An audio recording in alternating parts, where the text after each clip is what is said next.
Good morning, students. In today's session, we are going to see the electromagnetic field theory. The subject code is 18EE45. First, we should understand what is meant by electromagnetics. Then, we are going to read about the different quantities of electromagnetics and how we are going to obtain the vector analysis. So, first, introduction to electromagnetics. Electromagnetics is nothing but the branch of physics of electrical engineering, where we are going to study about both your electric phenomena as well as the magnetic phenomena. So in this introduction, first we have to see the definition of electromagnetics. As the name states, electromagnetics, we are going to study both the phenomena of electrostatics as well as the phenomena of magnetostatics, and it is nothing but a branch of physics. It is nothing but a branch of physics where we are going to study of both electric field as well as the magnetic field. First, we should consider what is meant by an electric field and what is meant by a magnetic field. Electric field is occurred because of the charges. First, if you consider a charge, consider this is going to be the charge Q, and here we have one more charge Q. Okay. Now if this is going to be your plus and this is going to be your negative charge, as we know that like charges repel each other and unlike charges attract each other. Here the charge Q at point 1 is plus Q and the charge Q at point 2 is going to be minus Q. In between this, there will be a force of attraction or force of repulsion, which is represented with the letter called F. So the field exerted on one positive test charge is known as your electric field. So if you are going to focus onto the charges, then we are going to have a electric field phenomena. Then magnetic field. Now consider a magnet. Two magnets you consider. As we all know, like poles repel each other and unlike poles attract each other.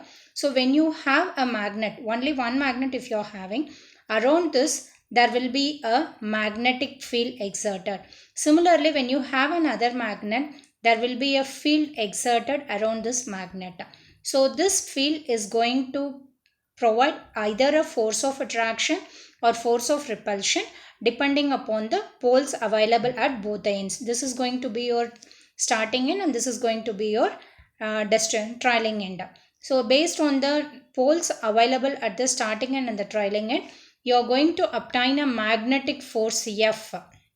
It could either be a force of attraction or it could be a force of repulsion.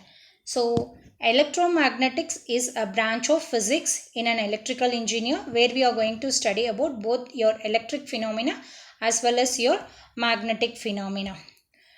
Now this is going to be the diagram that depicts the working principle of your electromagnetics. Here you could see a charge Q plus Q and here you are having a minus Q. So like charges repel each other and unlike charges attract each other. Since here the charges present is unlike, that is this is having a positive value and this particular charge is having a negative value. Since both the charges are unlike, it provides a attractive force. Therefore the force experienced by this particular charge, both the charges, is going to be a attractive force. That is why the arrow mark whatever we have shown over here, it is attracting from higher potential to lower potential. Similarly, it is also higher potentials. From higher potential to lower potential, it is going to get attracted. So it provides a attractive force. If you have a charge like this, that is negative, and here also you are having a negative, you consider, it is going to provide a repulsive force because both are like charges. It is going to produce one force that are repulsive to the force provided by these two charges. So both of them is going to provide a repulsive force. It is not going to get it attracted. It is going to provide a repulsive force. This is the concept of your electromagnetics. So when you see the electromagnetic concept, it is the field exerted due to the electrical charges at rest and in motion. Next, as we discussed, here we have both positive and negative charges and it is the source of the electric field. and it provides moving electric charges yielding a current is the source of magnetic fields. There are two types of fields. One is your time varying field, and another one is your time invariant field. So which we will call it as a time invariant, in the sense you consider one source. This is going to be the source. Now this is your input source. Here if you see the magnitude of the wave at time t is equal to 0, your amplitude is 0. At time t is equal to pi by 2, it is having an amplitude of maximum. At time t is equal to t1, again it is giving 0. At time t is equal to t3, again it is going to minus Vmax. It means that from time to time, as the time varies, your amplitude of the output is also getting varied. Therefore, there are two types of source. One is your time varying field, and another one is your time invariant field. If your magnitude varies continuously with respect to the time, then it is called as your time varying field. If it is not varying with respect to time, like this is going to be your time factor. It is going to be your magnitude factor. If your output is at a constant amplitude, that is with respect to time variation, if your amplitude is not varying, then it is going to be your time invariant field. So time varying electric and magnetic field are coupled in an electromagnetic field radiating from the source. Next, different quantities of electromagnetic field. Under electromagnetic field, we have 4 different quantities. The first one is going to be your magnetic flux density. As we discussed, here we have two fields. One is your electric field and another one is your magnetic field. Here we can divide the sector into electrostatics and magnetostatics. Under electrostatics, we have two factors. One is your electric field intensity, that is represented with the term called E, whereas in magnetostatics, it is represented with the term called H. Under electrostatics, the electric flux density is represented with the letter called D. In magnetostatics, it is represented with a letter called B. Here, you will be calling it as a charge, and here you will be calling it as a current, because here due to the interaction between the two charges in case of your electrostatics, a force gets exerted.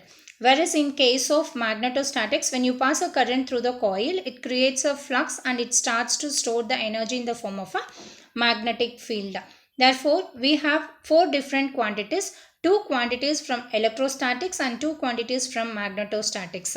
In this, from magnetostatics, the first one is going to be your magnetic flux density B, and the unit of magnetic flux density is Tesla. And also you can use the unit as Weber per meter square. The unit for magnetic flux density is Tesla or Weber per meter square. Next one, magnetic field intensity. Magnetic field intensity is represented with the letter called H, and the unit of magnetic field intensity is going to be ampere per meter. Then electric field intensity, its unit is going to be volt per meter. The next parameter is going to be electric flux density, which is with representing the letter D, and its unit is coulomb per meter square.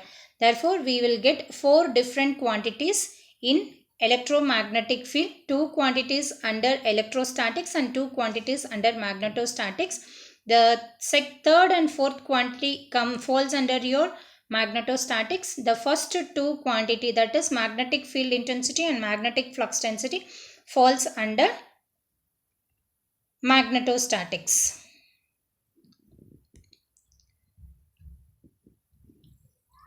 Next is your vector analysis. In case of your electromagnetic field theory, we are going to have both magnitude as well as your direction, because it is the field. Depending upon the direction of your charge, that is depending upon the magnitude of the charge and depending upon the value of the charge, the direction of force is going to get vary. So when you are dealing it with the electromagnetic field theory, you will be dealing it with both your magnitude as well as your direction. So in this, the vector analysis plays a vital role. Why? Because if you have one charge at point A, and if you have another charge at point B, and we are supposed to find out the force at point P. In this point P, two forces will exert. One is force due to point A at point P, that is, it will produce a force at this direction. Similarly, at point B, due to charge at point B, some amount of force will exert at point P. The direction of the force is going to be like this. Therefore, the net force acting at this particular point P will be the vector force acting due to point A as well as force acting due to point B. So when you consider the vector analysis, it gives both magnitude as well as your direction. There are two factors to be considered. One is your scalar factor, another one is your vector factor.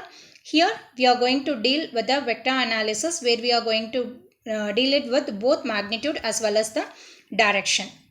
So the example of some vector quantities is going to be force, displacement, velocity, and similarly the physical quantity which is having only the magnitude part is known as your scalar, and it is also having certain examples for the scalar quantity is going to be mass expressed in grams, temperature in degree, and time in seconds. So these scalar quantities will have only the magnitude, whereas the vector quantity will have both magnitude as well as the direction. Next, vector addition. So if you check the vector addition, you can consider two vectors. If this is going to be your vector A and this is going to be your vector B, so here it will be the addition of your vector A and vector B. What we need to do is we have to add this two vector A and vector B by means of your parallelogram addition. So try to move this one towards at this point. So it is going to be your vector B and vector A plus B. It is your vector addition. And during this addition, the magnitude and direction of the vectors should not change. So here, when you are doing any vector addition, the magnitude as well as the direction should remain same, and it has to follow two rules. One is your commutative law, and then next one is your associative law. The commutative law is going to be A plus B is equal to B plus A, and the associative law is going to be A plus B plus C is equal to A plus B plus C.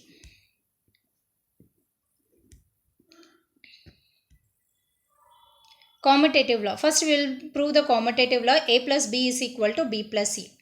Here you can see two vectors, that is vector A, and this is going to be your vector B.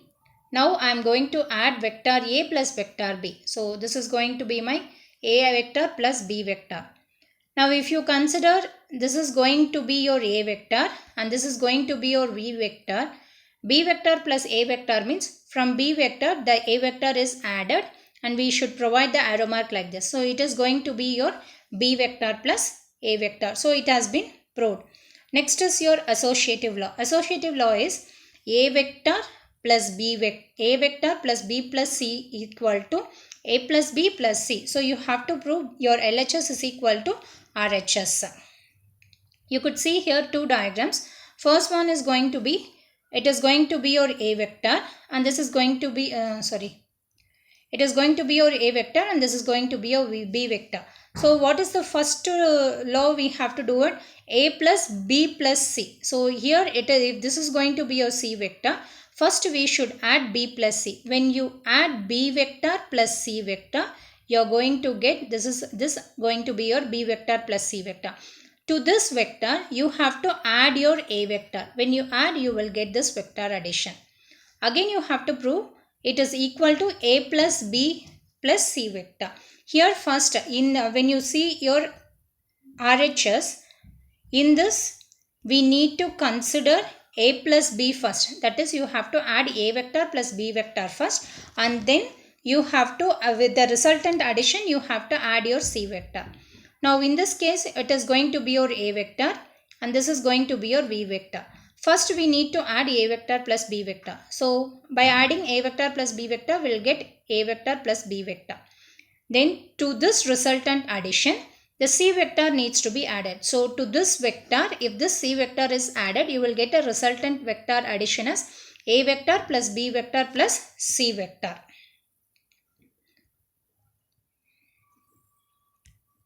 Next one, vector subtraction. So in this we are going to follow two things. First one, suppose if this is going to be your a vector, minus a vector will be drawn in the opposite direction. So this is going to be your minus a vector. Suppose if this is going to be your b vector, minus b vector will be drawn opposite to this. So it is going to be your minus b vector. That notations only is given over here. Next we'll see the vector subtraction with the diagram. Here you can see two diagrams. First one is going to be your a vector minus b vector. So it is your a vector and this is going to be your b vector. A vector minus b vector means here b is going to be minus. So you place your a vector as such, but this b vector has to be 180 degree opposite. So it has to be just opposite. This is going to be your b vector. So when you add these two things, you will get a vector minus b vector. Second thing, b vector minus a vector. Here b vector is going to remain in the same place. So this is going to be your b vector. A vector will take 180 degree opposite. So here like this if you come, it is going to be minus a vector. This is going to be minus a vector. B vector minus a vector means this is going to be your b vector minus a vector. Next is your vector multiplication. Under vector multiplication, you have cross product and dot product. And this cross product and dot product will be dealt with the help of your Cartesian coordinate system or cylindrical coordinate system or spherical coordinate system. First, it is scalar or dot product. We can call the vector multiplication dot product and cross product. Dot product is also known as scalar product. Cross product is also known as vector product. This is going to be the projection of your scalar or dot product. And next one is going to be your vector or cross product. So in vector or cross product, it is going to be a vector cross product with b vector. Here if you see the dot product, a vector dot product with b vector. Here the projection is your horizontal projection, whereas in case of cross product, it is going to be your vertical projection, that is perpendicular projection. In horizontal projection, you will be getting a dot b cos theta, whereas in vector or cross product, the cross product, here the a vector cross product with b vector is going to be magnitude of a, b, and perpendicular part is going to be your sin theta. So in case of scalar or dot product, the similar ordinate system, that is ax dot ax, ay dot ay, az dot az is equal to 1. Whereas in case of cross product, it is going to be different.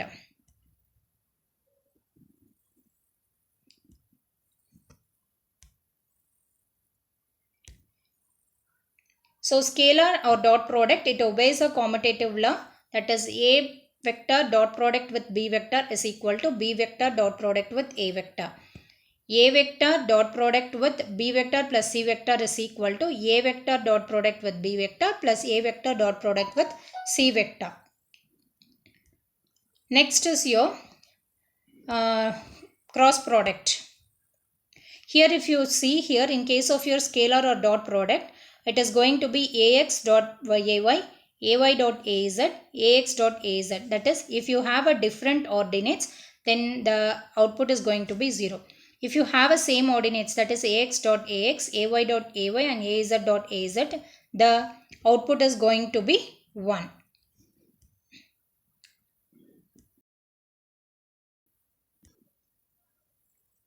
Whereas in case of cross product, we are going to consider x, y. We are going to consider two rules. One is your, first consider here x, y z. Okay, if the cross product is moving in clockwise, then it is going to be positive. The result is going to be positive. If it is moving in anti-clockwise, then the result is going to be negative. For example, if you consider ax cross product with ay, that is, my answer will be third term. That is, here already x and y is available. Which term is not available, that will be coming as output, that is az. If it is moving in clockwise, here you can see x, y. So it is moving in this direction. Ax cross product with ay. Since it is moving in a positive, then you have to give plus az. One more example, you can write ay cross product with az. Ay cross product with az means the third term is going to be your answer, that is ax. Since y and z, that is ay cross product with az, since it is moving in forward direction, that is clockwise, then it is going to be positive. One more example, if you have az cross product with ay, the answer is going to be ax. But here z and y, it is moving in anti-clockwise direction, so here I will be getting minus. So this is the basic concept of your vector or cross product. So in the next class we will see problems with respect to the vector analysis. So vector analysis formula, the order of the unit vector in clockwise direction. So whatever we have shown over here, it is the order of the unit vectors in clockwise direction, and this is going to be the order of unit vectors in anti-clockwise direction. If you see here, ax cross product with az, that is x cross product with z, it is moving in anti-clockwise direction, so the answer will come in negative, and the third term is going to be your answer. X and z are available on your left hand side, so y will be your answer on your right hand side. Thank you, students.